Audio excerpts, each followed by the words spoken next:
First time আমি আজকে রান্না করব লাউ দিয়ে মাংস দিয়ে। কখনো আমি খাইনি। সবাই বলছে লাউ দিয়ে মাংস দিয়ে না খুব টেস্টি, তাই আজকে ট্রাই করব। এখন আমি লাউটাকে কেটে ধুয়ে নেব, হাফ হাফ করে কেটে ধুয়ে নেব ভালো করে। তারপর লাউটা টুকরো করে নেব। লাউ কাটা হয়ে গেছে।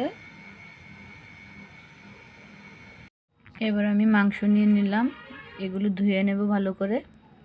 আদা সবগুলো ভালো করে ধুয়ে নিচ্ছি, সাথে কাঁচা লঙ্কাগুলো ধুয়ে রেখে দিয়েছি।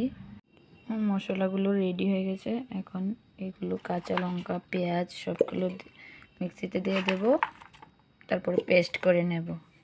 আর এইগুলো রেখে দিয়েছি আমি মাংসের সাথে দিয়ে দেব।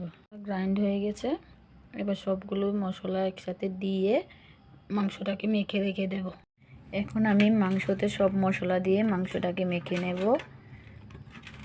পেঁয়াজ কুচি, রসুন, তোর পেস্ট করা পুরাটা মশলা, যতটুকু জিরার গুঁড়ো দিয়ে দিলাম, হলুদ পরিমাণ মতো,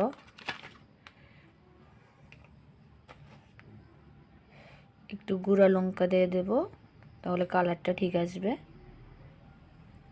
এবার লবণ দেব, তারপরে একটু তেল দিয়ে মেখে নেব।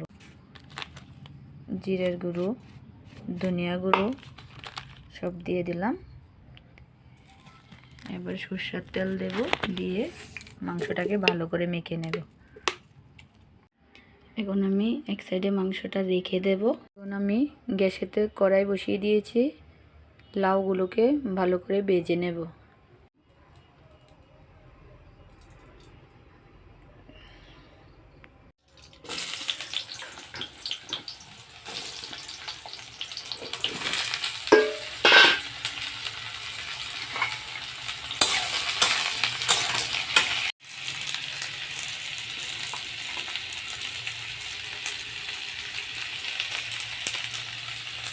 এখন ঢাকা দিয়ে দেব, লাউগুলো যাতে একটু সিদ্ধ হয়ে যায়।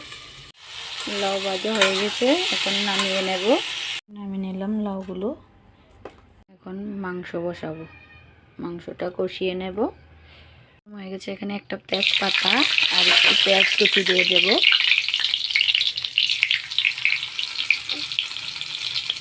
মাংসটা হয়ে আসছে, এখন লাউগুলো দিয়ে দেব এখানে।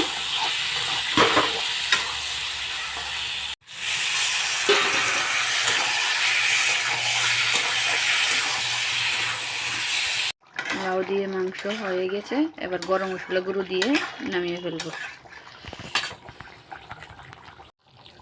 ফাইনালি কমপ্লিট হয়ে গেল আমার লাউ দিয়ে মাংস।